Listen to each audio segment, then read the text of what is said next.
Hello guys, अब हमारे चल रहे हैं सेंटेंस हिंदी टू इंग्लिश। अब हम प्रेजेंट टेंस का सेंटेंस पढ़ेंगे। देखिए, इससे बनाने से पहले, इन सेंटेंसों को बनाने से पहले एक ट्रिक बताई थी मैंने आपको, तो वो ट्रिक हम पहले याद कर लेते हैं। वो ट्रिक क्या है? अगर हिंदी में वो शब्द पहले है तो वो इंग्लिश में भी पहले ही आएगा, और जो हिंदी में आखिरी में है वो शब्द वो इंग्लिश में दूसरे नंबर पर आएगा। कितने नंबर पर?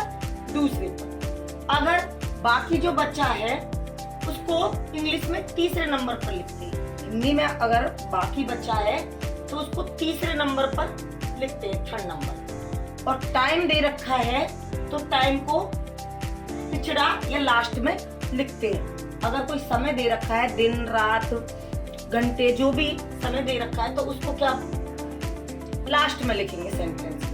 तो मैंने यहाँ प्रेजेंट के कुछ सेंटेंस डाले हुए हैं, तो इनको हम बनाएंगे ट्रिक के साथ। तो पहला सेंटेंस है प्रेजेंट का, मैं इस समय घर पर मौजूद हूँ। मैं इस समय घर पर मौजूद हूँ। तो मैं हिंदी का मैं है तो इंग्लिश में भी कितने नंबर पर आएगा? ये एक ही नंबर पर आएगा। तो मैं का आई। अब ये कौन है? इंग्लिश का भी एक नंबर है और हिंदी में भी इसको एक नंबर पर ही लिखते हैं, जिसको हम कर्ता मानते हैं। अब हिंदी में अगर हिंदी में आखिरी में है, हिंदी में जो आखिरी में होगा वो इंग्लिश में सेकंड नंबर पर लिखा जाएगा। हिंदी में क्या बताया है? जो वाक्य के लास्ट में होगा उसको इंग्लिश के सेकंड नंबर पर लिखेंगे। हिंदी में अगर लास्ट में है वाक्य, जो लिखा है लास्ट में, उसको इंग्लिश के सेकंड नंबर पर लिखेंगे। तो सेकंड नंबर पे यहाँ पे कौन है? मौजूद हूँ। तो पहले हूँ को लिखेंगे, फिर मौजूद को लिखेंगे। तो हूँ का क्या आएगा? एम, आई एम, मैंने लिखी रखा है आई एम। मौजूद प्रेजेंट, घर पर। अब उसमें क्या है? जो बाकी बचा है वो तीसरे नंबर पर आएगा। तो यहाँ पर बाकी कौन बचा है? घर पर बचा है बाकी। तो ये इंग्लिश में कितने नंबर पर आएगा? हिंदी में तो ये बाकी है और इंग्लिश में ये कितने नंबर पर आएगा? 3 नंबर पर आएगा। तो एट होम।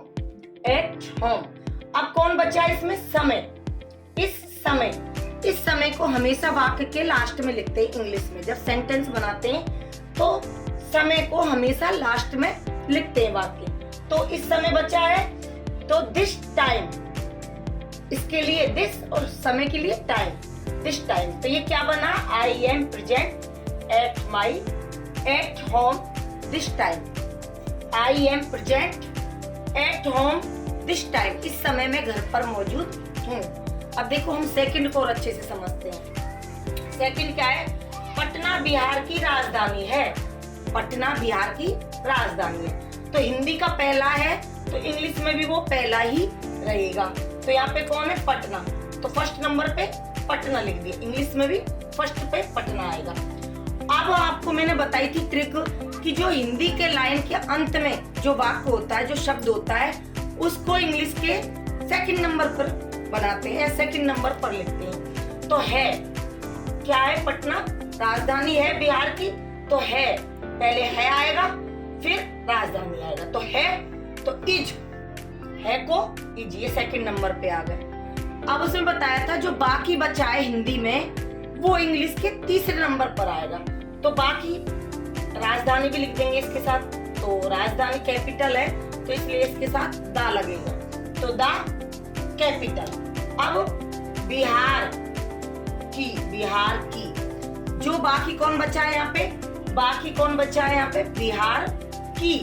किसकी है? बिहार की। ये हिंदी में बाकी है और इंग्लिश में कहाँ जाएगा? ये लास्ट में। तो ऑफ बिहार। तो इस तरह से आप पहले ट्रिक को याद करिए कि हिंदी में अगर पहले नंबर पे है तो इंग्लिश में भी वो पहले ही नंबर पर वाक्य आएगा, और हिंदी में वो आखिरी में है वो इंग्लिश बनाते समय वो दूसरे नंबर पर लिखेंगे उसको। और बाकी जो बचा है, बाकी जो हिंदी में बचा है उसको तीसरे नंबर पर लिखेंगे इंग्लिश बनाते समय। और अगर उसमें समय दे रखा है, टाइम दे रखा है, तो वो वाक्य के सबसे लास्ट में आएगा। अब देखो, इसमें कुछ मैंने महत्वपूर्ण नोट भी बनाया है। अगर हिंदी में आखिरी में इंग्लिश बनाते समय अगर आखिरी में 3 से ज्यादा शब्द बच रहे हों तो राइट टू लेफ्ट जाना पड़ेगा। पहले राइट जाएंगे, फिर राइट से लेफ्ट जाना पड़ेगा। तो ये नियम भी जब कोई बड़ा सेंटेंस होगा तब उसमें ये फॉलो करना है।